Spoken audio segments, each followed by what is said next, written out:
back to my channel. My name is Chantel. It has been a while.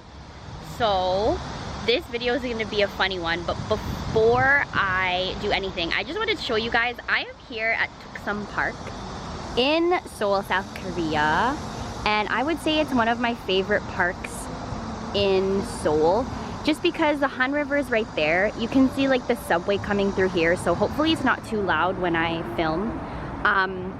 There's Jamsil Stadium right there. There is Lotte Tower right there. And word on the street is a lot of K-pop artists. They film a lot of content near the Han River, like Tuksum Park. And for all of you guys who know that I started my channel, obviously with Korea being the main focus and doing K-pop reaction videos. Okay, honestly though, BTS is not just K-pop, but whatever. It is said that RM, Kim Namjoon, the leader of BTS, comes here often. You can spot him riding his bike sometimes. And I love that like people here just leave them alone. Like they could have like a normal life. But anyways, it has been a year. I thought it'd be really cool to film this video at a park. So again, hopefully I said it's not gonna be too loud because there is those bugs that are in the, what are they, how do you pronounce them? Cicadas? Cicadas? I don't know how to say them. They are in the trees, so they're loud, and the subway is right there, so it might be loud. And then there's a man or like a band, and they're performing right under the bridge. It's really cute. Okay, so let's just get into it, you guys. I actually want to take the braids out of my hair, but give me a second. Also, this is like not really that cute of an angle, but I don't really care. So, oh my gosh, there's so many ants on this bench. Might have to move later. Okay, so this is the continuation of my moving to Korea series. Does this look cute? I don't know. I just needed to get my hair out of my face. But I wanted to do something. Okay, sorry, I am like so ADD. Oh, see, there's the train. Might be loud. Can you hear it? Okay, so honestly, I was gonna give up because I'll be honest with you guys, I knew that I was gonna be busy moving here, but the job that I do, we do have to take some work home on the weekdays and on the weekends sometimes. And so the days that I had off and the weekends, I would try to explore Korea and go on trips with people and explore Seoul and relax because I was really tired. Well, I am really tired. That's why I haven't filmed in literally so long. So I'm so sorry this has taken forever, but the reason why I wanted to finish up the series is because I still receive emails and DMs about moving to Korea, and I get a lot from Canadians, which like if I could help a Canadian come to move and work here in Korea and, you know, live your best life and experience something really awesome while you're young, I want to help you if I can. And there's actually some people who messaged me who were from Alberta, so shout out to you. You know who you are. There's a couple people. In case you didn't know, I have a couple other videos that talk about like how I decided to come to Korea, like what the inspiration was, how I found jobs, and then how I decided on a school to come work here, and then a little bit of like the visa stuff. And so now I'm going to be talking to you about, I think this is going to be the last video before I do like more vlog style of all of the footage I have. Maybe like a room tour or like what I wear to school as a teacher. Oh my gosh, there's a baby, there's a kitten! Annyeong! Oh my gosh! There's just this little kitten! Hello! Annyeong! It's just chilling. That's funny. Okay, sorry. Oh. Okay, sorry, that was really long. My intros are always so long. Blech. Okay, after I found my job and everything was good, I sent my visa in. The next step was like a flight. The school found the flight for me. Like they were the one who searched it and they sent me the link, or they sent me like which flight they were looking at.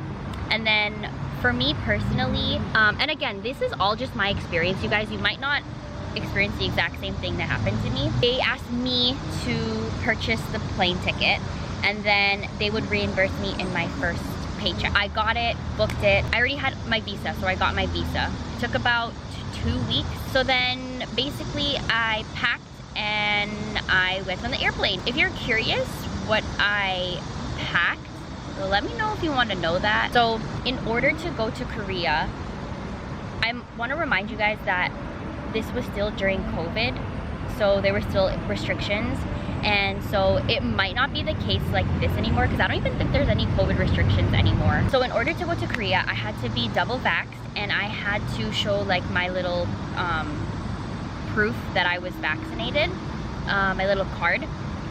And then I also had to be I had to test negative to get on the airplane, and it had to be from a hospital or a doctor. So those antigen tests that you could do at home wasn't acceptable, and also they weren't accepting them to be done just like at any pharmacy, because I know in Canada, like Shoppers and Walmart and I forgot where else, but you could just get one of those tests just from there. It had to be from a doctor, so I had to book an appointment at the pharmacist with a pharmacist. Sorry, at the pharmacy with a pharmacist, because the pharmacist is a doctor. So the doctor had to do it.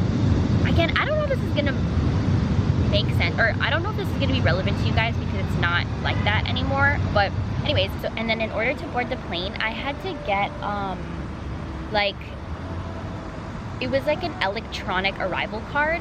I think it's called the ETA, I think.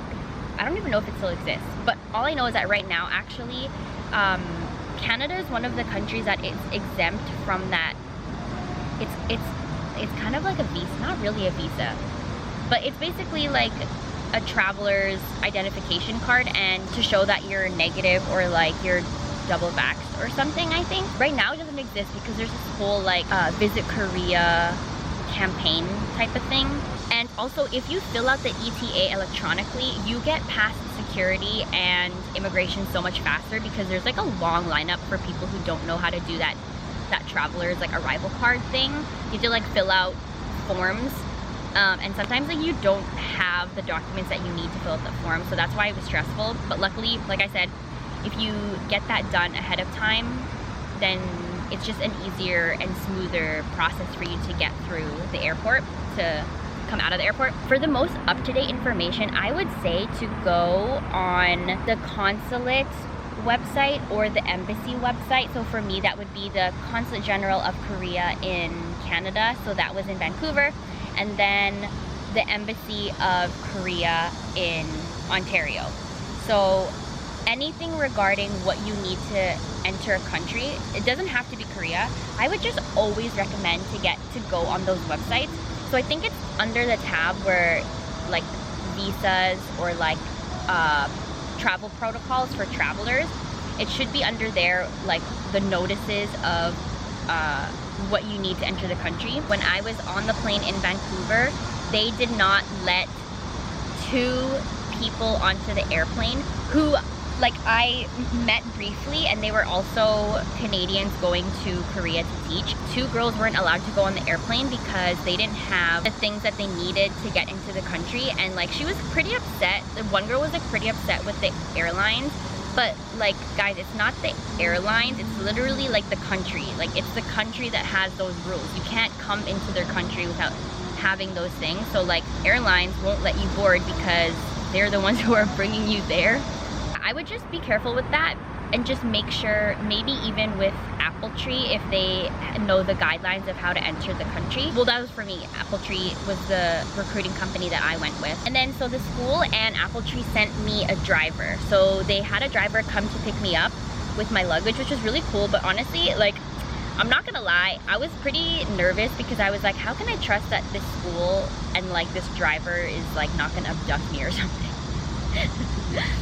I'm not gonna lie, it's pretty sketch. But in my experience, and in my other friends too, like Appletree is a very reputable source of a recruiter.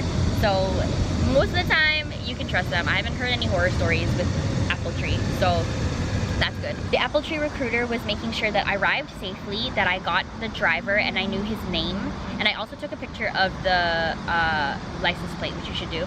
And then he made sure that I arrived at the hotel and that I was checked in, and then he sent me the location for the nearest public clinic or like health center, and it was right near Lotte Tower, because in case you don't know, I live in Jamshil. And my advice is to always make sure that you're actually going in the right direction, and like make sure you have on your phone certain apps that you need. So my main apps that I use in Korea is Papago, Naver Maps, Kakao Talk, Kakao Maps, or like Kakao Metro too.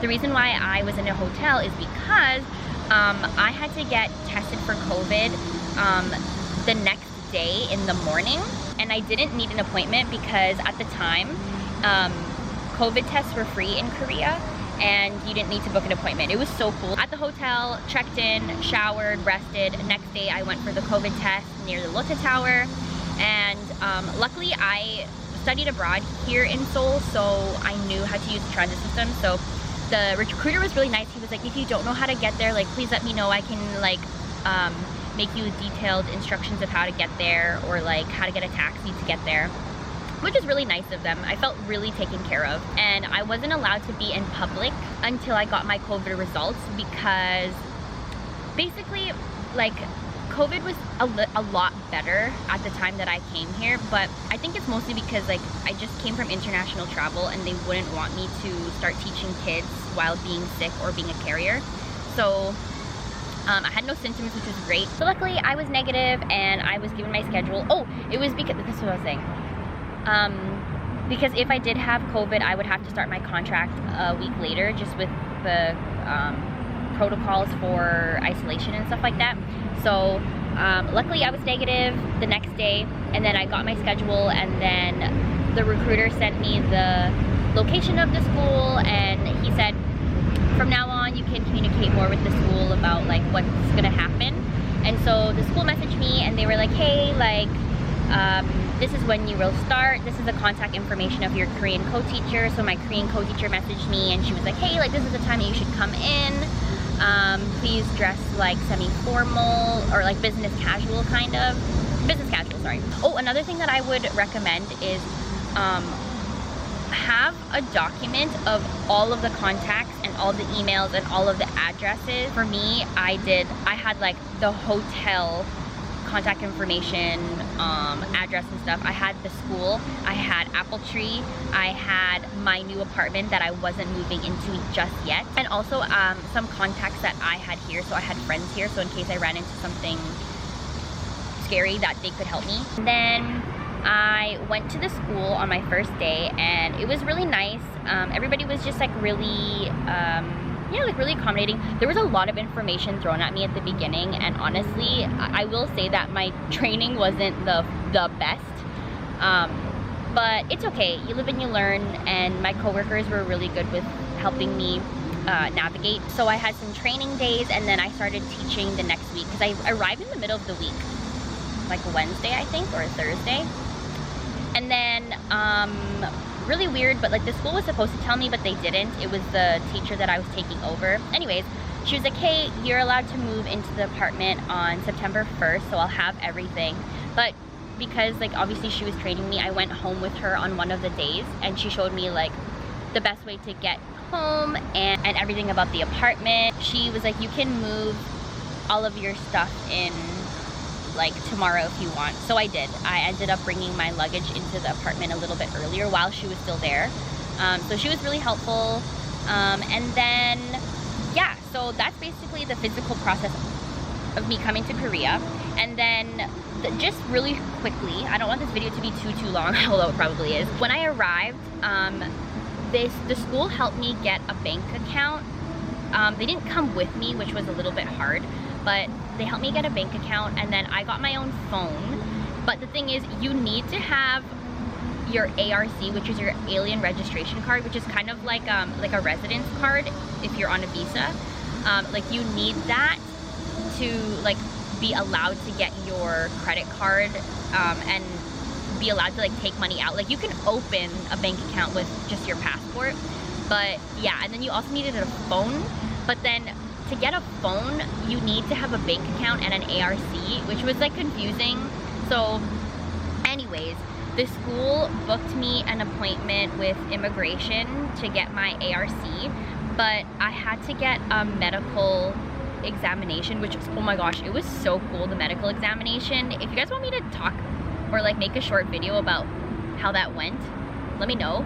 But I have some clips of me going to my medical, and I needed to get a medical for my ARC. So they help with all that stuff. Like they booked the health exam and they booked my ARC appointment. Yeah, specifically the health checkup. That was so fun. That was actually such a really cool experience. If you're wondering how that goes, again, just comment down below. So I settled in pretty well to the job and to the apartment. I did have to buy a lot of things. Life has been pretty good here in Seoul. Like school work can be stressful, I'll say, and every teacher will tell you that. But specifically at my school, I've just noticed that I have a lot more work than my other friends who teach. So like when people say, oh, how is it? Every experience and every school is different. There are certain aspects of like steps to come to Korea and like certain like big things that are similar, but it's still pretty different. If you want to know any more information about how I came here, if you have any questions, you guys know what to do. Send me some emails, DM me, comment down below. That's pretty much it. That's how I moved to Korea. And it's a year already, and I think I'm really gonna miss Seoul and Korea, but it's not the end. I definitely think I can come back. And yeah, my goal has always been post-university to travel the world and to find jobs in other countries and experience that before I, you know, settle down and have a life back home in my hometown. So yeah, if this helped you, if this inspired you, if this whatever, I'm hoping it did. Thank you for watching. Oh my gosh, I don't know if I forgot anything. Man, I really should have wrote down what I was gonna talk about, but I honestly was just like, today's a nice day. I'm gonna go to the park and film. Hopefully the audio is not crap too. This has been one of the best experiences of my life. I was really tired for a lot of it. I was stressed for a lot of it, but man, I'm living in Seoul.